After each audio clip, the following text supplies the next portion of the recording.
we have the continuation of the gospel from yesterday.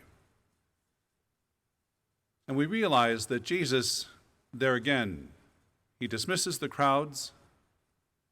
They have had their fill not only to eat, but their spirits have been filled with the word he preached to them.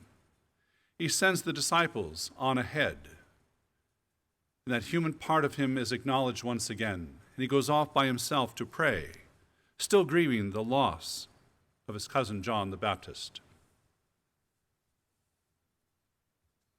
We see a very familiar scene.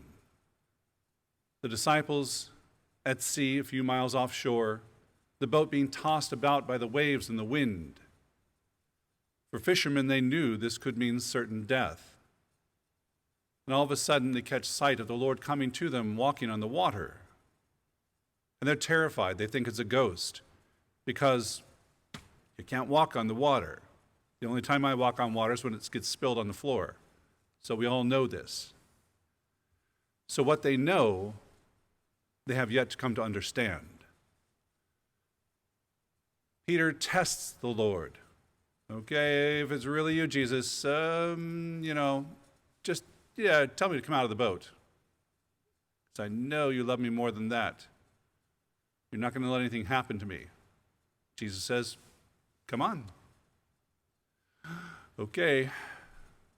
So Peter steps out of the boat, starts walking. Once his attention is fixed only on the Lord, he walks toward him without hesitation. But instantly, his attention is taken away from the Lord. He once again perceives the water, the waves, the wind, and he begins to sink. Lord, save me. And Jesus does. He catches him. Back in the safety of the boat, the Lord does question Peter, why did you doubt? Why did you doubt? We often put God to the test, like Peter in the gospel today. And yet, is it really a fair test? Our faith has to overcome the fear. That is the real test.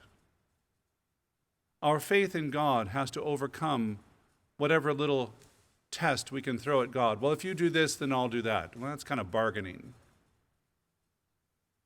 But we test the Lord more often than we think, even if it sounds like something good. Lord, if you convert all these people to faith, then da-da-da-da. Well, you know me. You're there. I sent you as my disciples. So it's now your task. Oh, no, I don't think I can do this. There again, fear overcoming faith. Taking our sight and our focus off of the Lord and looking at people who will just, jeer at us and people who will just confront us and that. We take our vision off of the Lord and we begin to sink. And so the challenge for us is to have that faith. Notice in the gospel, when they come to land, everybody says, it's Jesus. They have their focus and attention on him. He heals their sick. And much like the woman with her hemorrhage, if we can only touch the tassel of his cloak, if we can only just get that close, we know we'll have that unique connectedness, and the Lord will grant and give us what we truly need. So, my sisters and brothers, let us be of great faith and hope this day. Let us understand it is faith over fear, overcoming our own fears and hesitations, that we might continue to be the witness of Christ in the world.